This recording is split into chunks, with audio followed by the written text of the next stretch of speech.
Bonjour à tous. Alors aujourd'hui, on va décortiquer un sujet qui nous touche absolument tous au quotidien, l'économie numérique.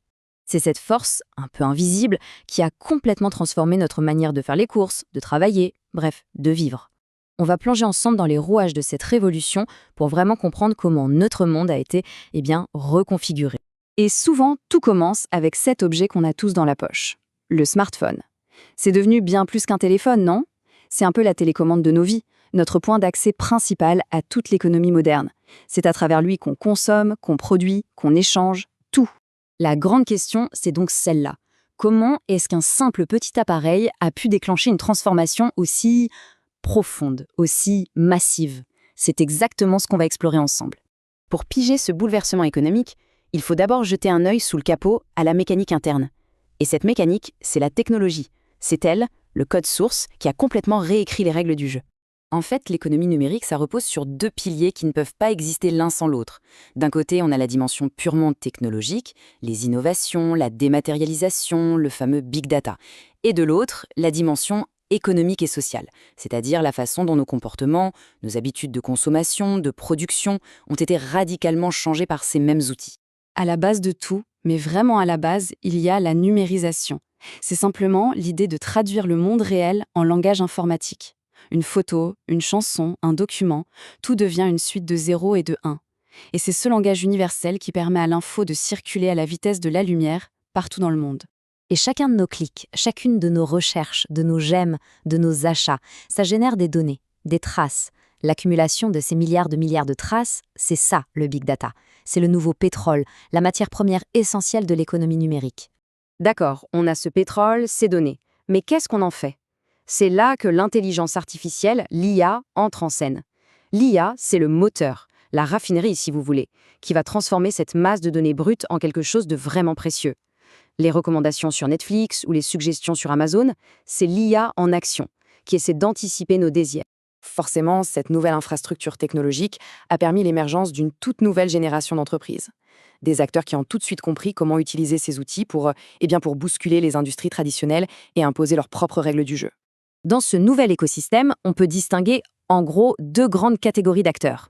D'un côté, on a les pure players, des entreprises qui sont nées et qui vivent uniquement sur Internet, et de l'autre, les startups qui, elles, utilisent le numérique pour réinventer des secteurs qui existent depuis toujours. Les exemples parlent d'eux-mêmes. Les pure players, comme Google ou Facebook, n'ont pas vraiment d'équivalent dans le monde physique, alors que des startups comme Uber ou Airbnb, elles, ont utilisé la technologie pour attaquer de front des marchés bien installés comme celui des taxis ou de l'hôtellerie. Et au-delà de ces nouveaux géants, le numérique a aussi fait naître un modèle complètement différent, l'économie collaborative. C'est assez fou quand on y pense. Pour la première fois, des millions de gens peuvent s'échanger des biens et des services directement entre eux, grâce à la confiance et à la connexion que les plateformes ont réussi à créer.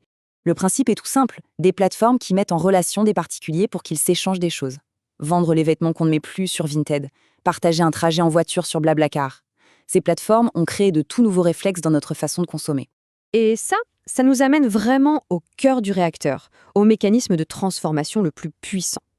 Le numérique n'a pas seulement créé de nouvelles boîtes, il a carrément redessiné la relation entre celui qui produit quelque chose et celui qui le consomme. Au départ, le numérique a permis un contact direct entre producteurs et consommateurs. On a court-circuité les grossistes, les distributeurs, tous les intermédiaires classiques. C'est ce qu'on appelle la désintermédiation. Mais, très vite, les plateformes elles-mêmes sont devenues les nouveaux intermédiaires, et souvent des intermédiaires bien plus puissants que les anciens. Ça, c'est la réintermédiation. On arrive donc au concept clé, celui qui explique vraiment la domination des géants du numérique aujourd'hui. Le fameux modèle de la plateforme. Alors, une plateforme, qu'est-ce que c'est? C'est un espace en ligne qui, souvent, ne vend pas ses propres produits, mais qui sert de lieu de rencontre. Elle met en relation différents groupes, des acheteurs et des vendeurs sur une marketplace, ou des utilisateurs et des annonceurs sur un réseau social, par exemple. Et voilà la clé de leur succès incroyable. C'est une idée toute simple, mais absolument redoutable. On appelle ça l'effet de réseau. C'est le moteur secret de leur croissance exponentielle. C'est un cercle vertueux, une sorte de boule de neige. Plus une plateforme attire de monde, plus elle devient intéressante pour que d'autres personnes la rejoignent. Sur une place de marché, plus il y a de vendeurs, plus ça attire d'acheteurs, ce qui attire encore plus de vendeurs. C'est une spirale de croissance qui peut devenir quasiment inarrêtable. Regardons d'abord le bon côté de ce modèle. L'un des plus grands exploits des plateformes, c'est d'avoir réussi à résoudre un problème vieux comme le monde. Comment faire confiance à un inconnu? Comment elles ont fait? Grâce à la circulation de l'information. Les systèmes de notes, d'avis, de commentaires, que ce soit pour un chauffeur, un vendeur ou un logement, tout ça, ça réduit l'incertitude et ça fluidifie les échanges. La confiance, maintenant, elle est gérée par l'algorithme. Mais bien sûr, ce puissant effet de réseau, il a un revers, une face un peu plus sombre. C'est une mécanique qui, presque naturellement, peut mener à une énorme concentration du pouvoir. Et c'est là le point crucial. Ce même cercle vertueux qui rend les plateformes si pratiques peut aussi littéralement écraser toute concurrence. C'est la loi du « le gagnant prend tout ». Un seul acteur, comme Google pour la recherche ou Facebook pour les réseaux sociaux, finit par aspirer la quasi-totalité des utilisateurs. Et ça rend l'émergence d'un concurrent quasiment impossible. La plateforme devient un monopole de fait. Tout ça, bien sûr, ça nous amène à nous poser des questions sur la direction que prend cette nouvelle économie, notre économie. Au final, la grande question reste ouverte. Est-ce que cette révolution numérique est en train de bâtir une économie plus connectée, plus collaborative, ou est-ce qu'on a simplement remplacé les vieux monopoles d'hier par de nouveaux empires numériques encore plus puissants? C'est sans doute la grande interrogation de notre époque.